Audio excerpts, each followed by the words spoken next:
Hello dear students, കോമക്സ് ട്യൂട്ടോറിയലിൻ്റെ മറ്റൊരു വീഡിയോയിലേക്ക് സ്വാഗതം. കാലിക്കറ്റ് യൂണിവേഴ്സിറ്റി 5th സെമസ്റ്ററിലെ ബികോമിൻ്റെ സബ്ജക്റ്റ് ആയിട്ടുള്ള അക്കൗണ്ടിംഗ് ഫോർ മാനേജ്മെൻറ്റ് എന്ന സബ്ജക്റ്റിൻ്റെ പ്രീവിയസ് ഇയർ ക്വസ്റ്റ്യൻ പേപ്പറാണ് നമ്മൾ ഈ വീഡിയോയിൽ ഡിസ്കസ് ചെയ്യുന്നത്. അപ്പോൾ അക്കൗണ്ടിംഗ് ഫോർ മാനേജ്മെൻറ്റ് ഇമ്പോർട്ടൻറ്റ് ക്വസ്റ്റ്യൻസിൻ്റെ നമ്മൾ ചെയ്തതാണ്. അതിൻ്റെ വീഡിയോൻ്റെ ലിങ്ക് ഞാൻ താഴെ ഡിസ്ക്രിപ്ഷനിൽ കൊടുക്കുന്നുണ്ട്. ഓക്കെ, അപ്പോൾ 2019 അഡ്മിഷൻ മുതലുള്ള കുട്ടികളുടെ അവരുടെ സിലബസ് അനുസരിച്ചിട്ടുള്ള ക്വസ്റ്റ്യൻ പേപ്പറാണ്. 2017-18 അഡ്മിഷൻസിൽ കുട്ടികളുടെയും ഏകദേശം ക്വസ്റ്റ്യൻ പേപ്പർ സെയിം തന്നെ ആവും. അക്കൗണ്ടിംഗ് ഫോർ മാനേജ്മെന്റ് എന്ന സബ്ജക്റ്റിൽ വലിയ മാറ്റമൊന്നും വന്നിട്ടില്ല സിലബസിൽ. ഓക്കെ, അപ്പോൾ നമുക്ക് ക്വസ്റ്റ്യൻസ് ഒന്ന് നോക്കാം. ക്വസ്റ്റ്യൻസ് ഇതാണ്. First question, define management accounting. Management അക്കൗണ്ടിങ്ങിന്റെ ഡെഫിനിഷനോ മീനിങ്ങോ നിങ്ങൾ എല്ലാ വർഷവും ക്വസ്റ്റ്യൻസ് പ്രതീക്ഷിക്കണം. കാരണം നമ്മൾ പഠിക്കുന്ന സബ്ജക്റ്റ് അക്കൗണ്ടിംഗ് ഫോർ മാനേജ്മെന്റ് ആണ്. അപ്പോൾ എന്തായാലും അതുമായി ബന്ധപ്പെട്ടൊരു ക്വസ്റ്റ്യൻസ് ഷുവറായിട്ടും വരും. What is horizontal analysis? Horizontal analysis, vertical analysis ചോദിക്കാൻ ചാൻസ് ഉള്ളതാണ്. അപ്പോൾ ഈ വർഷവും മറ്റ് വെർട്ടിക്കൽ അനാലിസിസ് ഒക്കെ ചോദിച്ചേക്കാം. Then state any 4 utilities of common size statement. Common size statement, comparative statement ഒക്കെ ഉണ്ട്. അപ്പോൾ അതിൻ്റെ യൂട്ടിലിറ്റീസ് ആണ്. അതിൻ്റെ അഡ്വാൻറ്റേജ് അല്ലെങ്കിൽ ഫീച്ചേഴ്സ് ഒക്കെ എഴുതിയാലും മതി. What you mean by income statement? Okay, നമ്മൾ ഇമ്പോർട്ടൻറ്റ് ക്വസ്റ്റ്യൻസിലൊക്കെ ഡിസ്കസ് ചെയ്താണ് ഇൻകം സ്റ്റേറ്റ്മെന്റ് എന്താണ്, അതിൻ്റെ ഫിനാൻഷ്യൽ സ്റ്റേറ്റ്മെന്റ് എന്താണ് എന്നുള്ളതൊക്കെ. Then explain the significance of quick ratio. അപ്പോൾ ചില ഇതിൻ്റെ റേഷ്യോസിൻ്റെ, ഇപ്പോൾ for example current ratio, quick ratio, പിന്നെ അങ്ങനെയുള്ള ചില റേഷ്യോസിൻ്റെ ഈ സിഗ്നിഫിക്കൻസ് എന്താണെന്നൊക്കെ ചിലപ്പോൾ ചോദിക്കും. അപ്പോൾ അറിയുന്നത് എന്താണ് ഇപ്പോൾ റേഷ്യോ? ഇപ്പോൾ ക്വിക്ക് റേഷ്യോ എന്തിനാണ്? നമ്മളുടെ ലിക്വിഡിറ്റി എത്രത്തോളം ലിക്വിഡിറ്റി ഉണ്ട് എന്നുള്ളത് മനസ്സിലാക്കാൻ വേണ്ടിയിട്ടാണ് ക്വിക്ക് റേഷ്യോ കാൽക്കുലേറ്റ് ചെയ്യുന്നത്. അപ്പോൾ ആ രീതിയിൽ അതിൻ്റെ ആൻസർ എഴുതാം. Then what is turnover ratio? ടേൺ ഓവറിൽ debtors turnover ratio, inventory turnover ratio, greatest turnover ratio എന്നിട്ട് ഒരുപാട് റേഷ്യോസ് ഉണ്ട്. അതിൽ എന്താണ് ടേൺ ഓവർ റേഷ്യോ എന്നുള്ളതാണ് ചോദിച്ചിട്ടുള്ളത്. അതേപോലെ തന്നെ എന്താണ് വാട്ട് ഈസ് ലിക്വിഡിറ്റി റേഷ്യോ എന്നൊക്കെ ഇനി വരുന്ന എക്സാമുകൾക്ക് ചോദിക്കാം. ലിക്വിഡിറ്റി റേഷ്യോ, പ്രോഫിറ്റബിലിറ്റി റേഷ്യോ, അല്ലെങ്കിൽ what is turnover ratio, അങ്ങനെ അല്ലെങ്കിൽ വാട്ട് ഈസ് ആക്ടിവിറ്റി റേഷ്യോ. അപ്പം അങ്ങനെ ഒരുപാട് റേഷ്യോസ് ഉണ്ട്. അപ്പോൾ അതെന്താണ് എന്നുള്ളതൊക്കെ പഠിച്ചു പോവുക. പിന്നെ വളരെ സിമ്പിളായിട്ടുള്ള ക്വസ്റ്റ്യൻ ആണ്. കറണ്ട് അസറ്റും കറണ്ട് ലാബിലിറ്റിയും കാൽക്കുലേറ്റ് ചെയ്യാനാണ്. കറണ്ട് റേഷ്യോ തന്നിട്ടുണ്ട്, വർക്കിംഗ് ക്യാപിറ്റൽ തന്നിട്ടുണ്ട്. അപ്പം ഇങ്ങനത്തെ ക്വസ്റ്റ്യൻസ് നിങ്ങൾ പ്രതീക്ഷിക്കണം. വളരെ സിമ്പിളാണ്, ജസ്റ്റ് ഒന്ന് മനസ്സിലാക്കിയാൽ മതി. Current ratio is equal to current asset divide by current liability. അപ്പോൾ കറണ്ട് അസറ്റ് 2/5 ആണെങ്കിൽ കറണ്ട് ലാബിലിറ്റി 1 ആകും. ഓക്കെ, അപ്പോൾ അത് തമ്മിൽ ഡിഫറൻസ് വർക്കിംഗ് ക്യാപിറ്റൽ ആണ്. Current asset minus current liability ആണ് വർക്കിംഗ് ക്യാപിറ്റൽ. നമ്മൾ ഓൾറെഡി നിങ്ങളൊക്കെ ചെയ്തിട്ടുണ്ടാകും. അപ്പോൾ അതുകൊണ്ട് ഞാൻ അതിൻ്റെ ആൻസറിലേക്ക് കടക്കുന്നില്ല. അപ്പോൾ ഇങ്ങനത്തെ ക്വസ്റ്റ്യൻസ് ഉണ്ടാകും. ഇപ്പോൾ ഫോർ എക്സാമ്പിൾ ഇനി ചിലപ്പോൾ എന്താണ് സ്റ്റോക്ക് കാൽക്കുലേറ്റ് ചെയ്യാന്നുണ്ടോ, പല റേഷ്യോസും തരും. അതേപോലെ കുറച്ച് എമൗണ്ട് അല്ലെങ്കിൽ ചില ഐറ്റംസ് തരും. എന്നിട്ട് അതിൻ്റെ ബേസിസിൽ സ്റ്റോക്കോ ഡെപ്റ്റേഴ്സോ അല്ലെങ്കിൽ കറണ്ട് അസറ്റോ കറണ്ട് ലാബിലിറ്റിയോ വർക്കിംഗ് ക്യാപിറ്റലോ ഒക്കെ കാൽക്കുലേറ്റ് ചെയ്യാനൊക്കെ വേണ്ടിയിട്ട് ക്വസ്റ്റ്യൻസ് വന്നേക്കാം. Okay, then what is EPS? അപ്പോൾ EPS എന്താണെന്ന് അറിയണം. ഏർണിംഗ് പെർ ഷെയർ എന്നുള്ളത് EPS ആണെന്ന് അറിഞ്ഞിരിക്കണം. അതേപോലെ ഒരുപാട് ടേം ഉണ്ട്, BEP, break even point. Okay, അപ്പോൾ അങ്ങനെയുള്ള ടേമുകൾ എന്താണെന്ന് അറിഞ്ഞു കഴിഞ്ഞാലാണ് നമുക്ക് കുറച്ചുകൂടി എഴുതാൻ പറ്റുള്ളൂ. ഇപ്പോൾ വാട്ട് ഈസ് EPS എന്ന് പറഞ്ഞു കഴിഞ്ഞാൽ earning per share, profit available to equity shareholders divide by number of shareholders. ഇതാണ് അതിൻ്റെ EPSൻ്റെ formula. Then what indicate whether the following transactions would effect the fund. Okay, അപ്പോൾ ഫണ്ടിനെ effect ചെയ്യുന്നത് അല്ലെ, fund from operation, fund flow സ്റ്റേറ്റ്മെന്റിൽ ₹10,000 collected from ഡെപ്റ്റേഴ്സിൽ നിന്ന് 10,000 കളക്ട് ചെയ്തിട്ടുണ്ട്. അപ്പോൾ അത് ഫണ്ടിനെ എഫക്ട് ചെയ്യോ ഇല്ല എന്നുള്ളതാണ്. Issue of bonus share issue ചെയ്യുമ്പോൾ ഫണ്ടിനെ എഫക്റ്റ് ചെയ്യോ എന്നുള്ളതാണ്. അപ്പോൾ അത് നോക്കിയിട്ട് അതിൻ്റെ ആൻസർ എഴുതാം. Then what you mean by flow of fund? Fund flow statement ആണ്. ഫ്ലോ ഓഫ് ഫണ്ട് എന്ന് പറഞ്ഞു കഴിഞ്ഞാൽ എന്താണ്? വർക്കിംഗ് ക്യാപിറ്റലിൻ്റെ ഇതാണ് അവിടെ ഉദ്ദേശിക്കുന്നത്. അപ്പോൾ ഫ്ലോ ഓഫ് ഫണ്ട് ഉണ്ടോ എന്നുണ്ടെങ്കിൽ നമ്മൾ ഫണ്ട് ഫ്ലോയിൽ എടുക്കും. ഓക്കെ, അപ്പോൾ next explain the cash flow statement. അപ്പോൾ fund flow statement, cash flow statement ഒക്കെ ഇമ്പോർട്ടൻ്റ് ആണ്.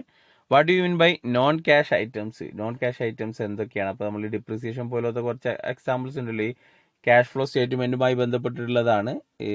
എന്തൊക്കെയാണ് നോൺ ക്യാഷ് ഐറ്റംസ് എന്നുള്ളത്.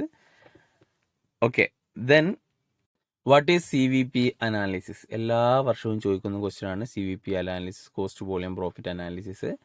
Then calculate P V ratio. P V ratio ഇങ്ങനെയാണ് ഇവിടെ കാൽക്കുലേറ്റ് ചെയ്യാന്നുള്ളത്. സെയിൽസും അതേപോലെ പ്രോഫിറ്റും തന്നിട്ടുണ്ട്. അപ്പോൾ changes in sales, changes in profit വെച്ചിട്ട് നിങ്ങൾ പി വി റേഷ്യോ കാൽക്കുലേറ്റ് ചെയ്യണം. അതിന് അങ്ങനെ തന്നെ ഒരു ഫോർമുല ഉണ്ട്, P V ratio is equal to എന്നിട്ട്. Then list out the significance of break even chart. അപ്പോൾ ബ്രേക്ക് ഈവൻ ചാർട്ടിന്റെ സിഗ്നിഫിക്കൻസ് എക്സ്പ്ലെയിൻ ചെയ്യുക. അപ്പോൾ ബ്രേക്ക് ഈവൻ പോയിന്റോ ബ്രേക്ക് ഈവൻ ചാർട്ടോ എന്തായാലും ചോദിക്കും. ഓക്കെ, നെക്സ്റ്റ് ബി സെക്ഷനിലേക്ക് വരികയാണെന്നുണ്ടെങ്കിൽ ഡിഫറൻഷിയേറ്റ് മാനേജ്മെന്റ് അക്കൗണ്ടിങ്ങും കോസ്റ്റ് അക്കൗണ്ടിങ്ങും. കോസ്റ്റ് അക്കൗണ്ടിങ്ങും മാനേജ്മെന്റ് അക്കൗണ്ടിങ്ങും തമ്മിൽ ഡിഫറൻസ് അല്ലേ. ഇനി അതല്ല ഫിനാൻഷ്യൽ, ഇനിയിപ്പോൾ ചിലപ്പോൾ ഈ വർഷം ചോദിക്കുക differentiate management accounting and financial accounting ആവും. ഓക്കെ, അപ്പോൾ അത് അങ്ങോട്ടും മാറി മാറി ചോദിക്കാറുണ്ട്. അപ്പോൾ അതൊന്ന് നോക്കുക. Explain the significance of financial statement analysis. Financial statement അനാലിസിസിന്റെ significant. Then cost of revenue from operation 6 lakh. Inventory turnover ratio 6 times. Find out the value of opening stock if opening stock rupees 10,000 less than the closing stock. ഇങ്ങനത്തെ problem ഒക്കെ നിങ്ങൾ ക്ലാസ്സിൽ workout ചെയ്തിട്ടുണ്ടാകും. ഇപ്പോൾ opening stock is less than closing stock എന്നൊക്കെ പറഞ്ഞിട്ട്, അപ്പോൾ നമ്മൾ opening stock closing stock calculate ചെയ്യാനും, പിന്നെ ഇത് ഇവിടെ കണ്ടില്ലേ ഇൻവെന്ററി ടേൺ ഓവർ റേഷ്യോ തന്നിട്ടുണ്ട്, കോസ്റ്റ് റവന്യൂ ഫ്രം ഓപ്പറേഷൻ തന്നിട്ടുണ്ട്. Okay, cost of revenue from operation എന്ന് പറഞ്ഞു കഴിഞ്ഞാൽ അവിടെ സെയിൽസ് ആണ് ഉദ്ദേശിക്കുന്നത്. അപ്പോൾ അതൊക്കെ തന്നിട്ടുണ്ട്, അത് വെച്ചിട്ട് നമ്മൾ ഓപ്പണിംഗ് സ്റ്റോക്ക്. അപ്പോൾ നമ്മളിവിടെ inventory turnover ratio calculate ചെയ്യേണ്ടി വരും. അപ്പോൾ ഇൻവെന്ററി ടേൺ ഓവർ റേഷ്യോ എന്ന് പറഞ്ഞു കഴിഞ്ഞാൽ എന്താണ് അതിൻ്റെ formula? Cost of goods sold divide by average stock അങ്ങനെ തന്നെയല്ലേ. അപ്പോൾ അത് വെച്ചിട്ട് ആവറേജ് സ്റ്റോക്ക് എന്ന് പറഞ്ഞു കഴിഞ്ഞാൽ opening stock plus closing stock divide by 2. അപ്പോൾ ഓപ്പണിംഗ് സ്റ്റോക്ക് ക്ലോസിംഗ് സ്റ്റോക്ക് ഒക്കെ വെച്ചിട്ട് നമ്മളോട് കാൽക്കുലേറ്റ് ചെയ്യാണ്. അപ്പോൾ അത് ആ രീതിയിൽ കുറച്ച് പ്രോബ്ലംസ് ഉണ്ട്, അത് വർക്കൗട്ട് ചെയ്ത് കഴിഞ്ഞാൽ ഇത് കിട്ടുള്ളൂ. Then next, what are the limitations of ratio analysis. Ratio അനാലിസിസിന്റെ ലിമിറ്റേഷൻസ്. ഓക്കെ, ഇമ്പോർട്ടൻ്റ് ആയിട്ടുള്ളൊരു ടോപ്പിക്കാണ് റേഷ്യോ അനാലിസിസും ഈ എന്താ പറയുക പി വി റേഷ്യോ ഒക്കെ. Then from the following information calculate the fund from operation. അപ്പോൾ തന്നിട്ടുണ്ട് ഫണ്ട് ഫ്രം ഓപ്പറേഷൻ കാൽക്കുലേറ്റ് ചെയ്യാൻ ഓരോ ഐറ്റംസ് തന്നിട്ടുണ്ട്. അപ്പോൾ ഇത് വെച്ചിട്ട് ഫണ്ട് ഫ്രം ഓപ്പറേഷൻ കാൽക്കുലേറ്റ് ചെയ്യാം. അപ്പോൾ ഇതൊക്കെ എസ് അല്ലെങ്കിൽ 6 മാർക്കിനൊക്കെ ചോദിക്കുന്ന ക്വസ്റ്റ്യൻ ആണ്.